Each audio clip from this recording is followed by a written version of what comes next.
Good Saturday morning, everybody.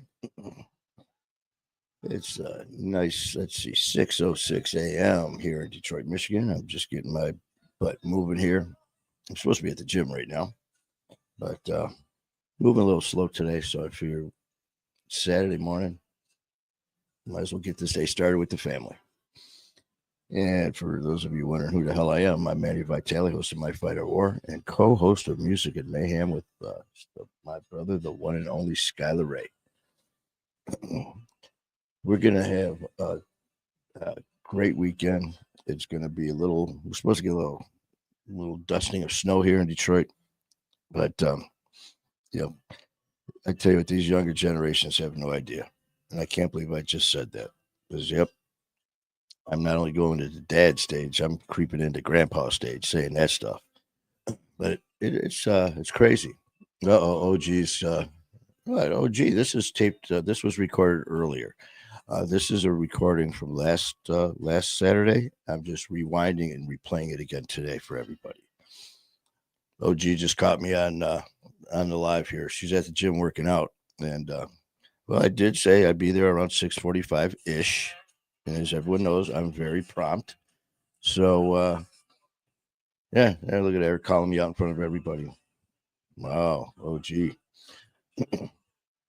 But I will be there shortly. Be tearing that gym up because I went and saw my doctor yesterday, and it's a love-hate relationship with me and my doctors, and they feel the exact same way about me, and I just mean that sincerely. Um, and these guys, surgeons are a different breed. I mean, you get doctors, and some of them you always hear the God complex, and you know what? If that's what they got, and I tell you what, as long as they are a master at their craft and get me back going to where I can be back on my feet and doing my thing, I really don't care. Because as I told OG and a few other people, I've had a few doctors in the past, just like I'm sure all of you, that let's just say, um, if I never saw them again, it wouldn't bother me one bit. But that being said, I'm not going to a doctor to be their buddy. I'm going to a doctor for their skill set. And when you get into dealing with specialists in their trade, not only a doctor, but you're getting into doctors who are specialized in certain things. Let's just say the bedside manner could be also affected by that. Um, and in the past, my doctors, a lot of times when I walk in, and I'm not even kidding, I walk in, and it's usually my ortho doctors, and especially if it's not a planned appointment, they'll walk in the door, and instead of, "Hey, how you doing, Mr. Vitale? How you doing? So, what brings you here today to see us?" For them, they'll walk in and they'll do one of these. What'd you do now? I'm keeping you in business, and I'm keeping you buying your wife lots of nice gifts. So don't give me shit. Um, But anyways, I saw my doctor yesterday. The shoulder surgery is healing well. However, the damage that occurred because of the hardware basically shattering the bone and wearing it away in there is severe. And even saying even severe, as they said, is an understatement because of the amount of damage over such a long period of time. So the original plan for something like this is if there's an issue with hardware and it has to be removed and replaced, is they go in, remove it, and put in the new hardware. Well, that's a routine surgery for normal people. This is me we're talking about. Um, because of everything that's happened, an infection occurred, and now I'm on antibiotics for a total of 6 weeks, and then I have to be off for two, and then they have to do a culture to go inside the shoulder, do a culture of the bone, the muscle, and everything around the area to make sure the infection is completely gone. And then the normal procedure is to go and install the new hardware and be on your merry way. As I said, that's for a normal procedure. For me, I was hit with there is so much damage to the bones in your shoulder and worn away to the point where we don't know what we're going to do. And I was like, So these are not only specialists. I mean, these are the ones who doctors go to when they're screwed up. So I didn't. I don't do well with that. You know, if and I get it, they can't promise the world when they don't know because, as I've said myself, doctors know better than anyone else. They're a person. However, in their craft, they're better than. I want mine to be better than everyone else. Um, but what I don't want to hear is, I don't know. I fucking don't want to hear. I don't know. Um, and a lot of this is on me because I don't do well sitting on the sidelines. I don't do well not being able to do my normal stuff. Drives me absolutely insane. Um, so I have never been put on the shelf this long ever. After my hip replacement, I was in the gym 2 days later. After my back surgery, the next day. And right now, people are going, "Yeah, that's why you're so screwed up." No, that's not why, because I've done perfectly fine.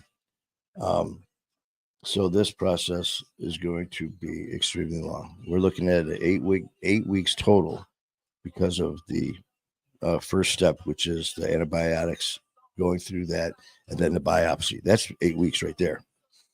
And then they got to go in and do the biopsy, which takes a week. That's 9 weeks, as long as that comes back fine.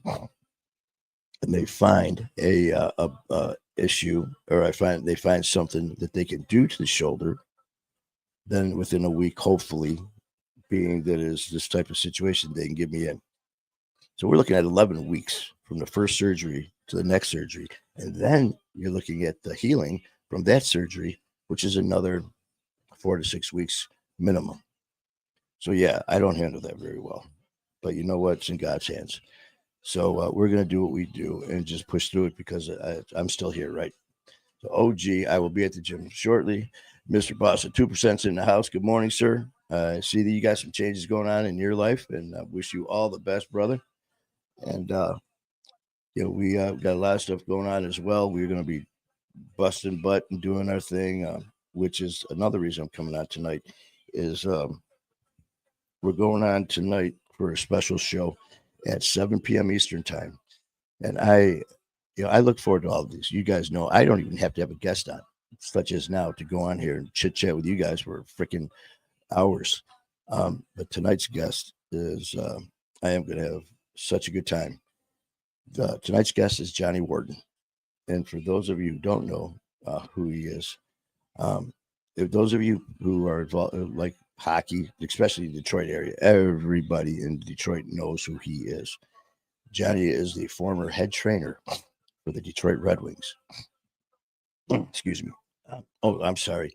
The Stanley Cup champion Detroit Red Wings. So Johnny Wharton's going to be on our show tonight at 7 p.m. Eastern time, telling his amazing story. And me, I played hockey my whole life. I played hockey from the time I was like third grade, fourth grade, all the way up through high school, college, juniors. My goal was to play pro hockey. And I was very blessed growing up when I was about 12, 13. I was being recruited by a lot of different travel teams to move up like 2 divisions higher at my age because I really excelled at it because I busted my ass at it. And it was a passion that meant the world to me.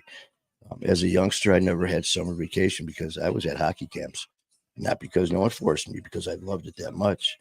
But unfortunately, my body gave out with numerous knee surgeries, shoulder surgeries at a very young age in my career, from high school into college and before even juniors.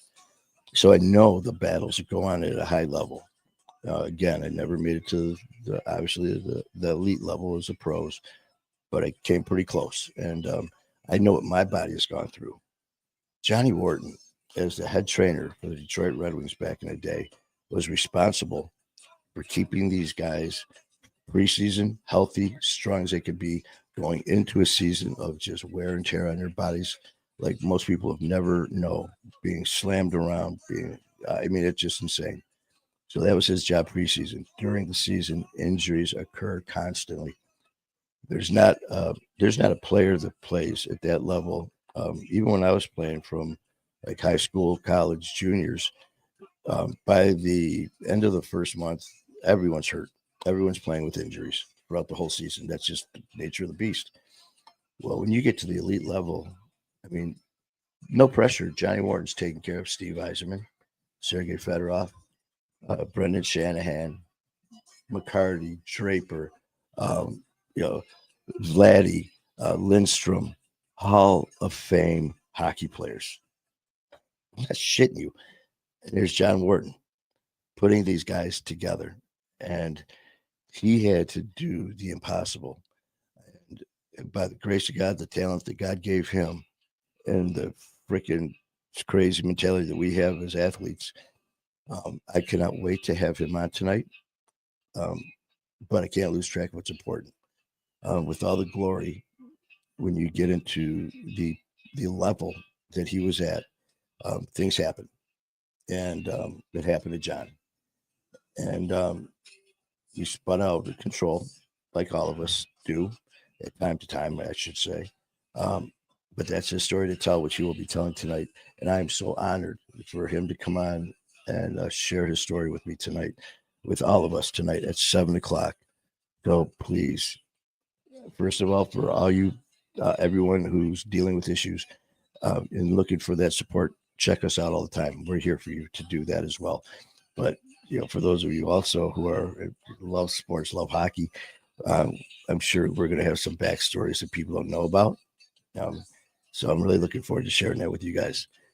So I got to get my butt moving because certain people are watching right now, and I'm supposed to be at the gym. OG. So check us out tonight, 7 p.m. Eastern time. Hopefully by then I'll still have a voice. And I'll see you then. Until then, have a great day, man. Keep fighting a good fight.